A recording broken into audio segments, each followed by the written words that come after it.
కొండా సురేఖపై cinema నటుల tweets పై అభ్యంతరం వ్యక్తం చేశారు మంత్రి పొన్నం ప్రభాకర్. చిట్చాట్లో ఆయన కొన్ని కీలక వ్యాఖ్యలు చేశారు.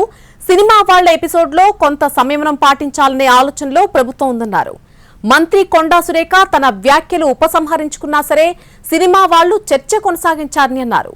అంత దాడి అవసరమా అంటూ ప్రశ్నిస్తున్నారు మంత్రి పొన్నం. కొండా సురేఖని అవమానించేలా పోస్ట్ చేసిన అంశంపై కూడా సినిమా వాళ్లు స్పందిస్తే బాగుండేదన్నారు. బలహీన వర్గాల మంత్రి ఒంటరి వారిని అనుకోవద్దని అన్నారు. ఇక బీజేపీ బీఆర్ఎస్ ఒకే దారిలో నడుస్తున్నట్టుగా చెప్పారు మంత్రి పొన్నం ప్రభాకర్.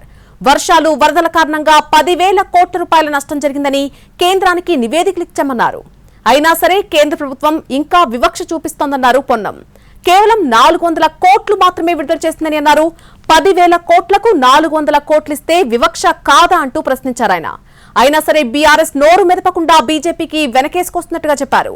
గత బీఆర్ఎస్ ప్రభుత్వం 2020 నుంచి సంక్షేమ హాస్టళ్లకు బిల్లులు ఇవ్వలేదని అన్నారు. బతుకమ్మ చీరలిచ్చి బకాయిలు పెట్టారని విమర్శించారు. తాము అధికారంలోకి వచ్చాక 150 కోట్ల రూపాయల బకాయిలు చెల్లించామన్నారు.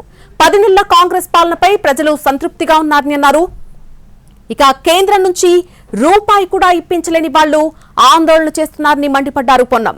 10 ఏళ్లు అధికారంలో ఉన్న వాళ్లు సలహాలు ఇవ్వకుండా విమర్శలు చేస్తున్నారని ఫైర్ అయ్యారు మంత్రి పొన్నం ప్రభాకర్.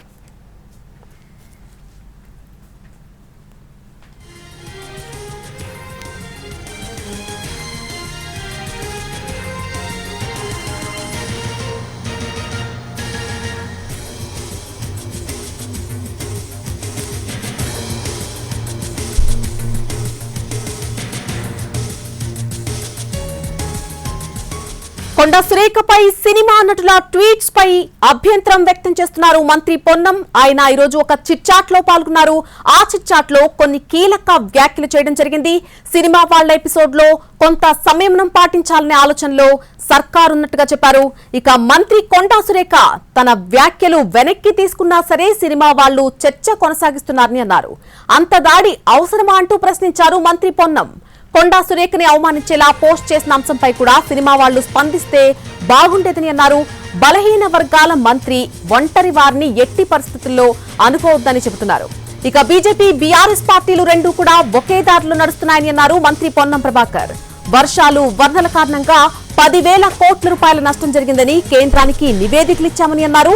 అయితే కేంద్రం మాత్రం ఇంకా వివక్ష చూపిస్తున్నట్టుగా చెప్పారు పొన్నం. కేవలం 400 కోట్లు మాత్రమే విడుదల చేసిందని అన్నారు. 10,000 కోట్లకు 400 కోట్లిస్తే వివక్ష కాదా అంటూ ప్రశ్నించారు ఆయన. అయినా సరే బీఆర్ఎస్ నోరు మెరపకుండా బీజేపీకి సపోర్ట్ చేస్తున్నట్టుగా అంటున్నారు. ఇక బీఆర్ఎస్ ప్రభుత్వం 2020 నుంచి సంక్షేమ హాస్టళ్లకు బిల్లులు ఇవ్వలేదని అన్నారు. బతుకమ్మ చీరలిచ్చి బకాయిలు పెట్టారని విమర్శించారు. తాము అధికారంలోకి వచ్చాక 150 కోట్ల రూపాయల బకాయిలు చెల్లించామన్నారు. 10 నెలల కాంగ్రెస్ పాలనపై ప్రజలంతా కూడా సంతృప్తిగానే ఉన్నారని అన్నారు. కేంద్రం నుంచి రూపాయి ఇప్పించలేని వాళ్లు ఆందోళన చేస్తున్నారని మండిపడ్డారు మంత్రి. 10 ఏళ్లు అధికారంలో ఉన్న వాళ్లు సలహాలు ఇవ్వకుండా విమర్శలు చేస్తున్నారని ఫైర్ అయ్యారు పొన్నం ప్రభాకర్.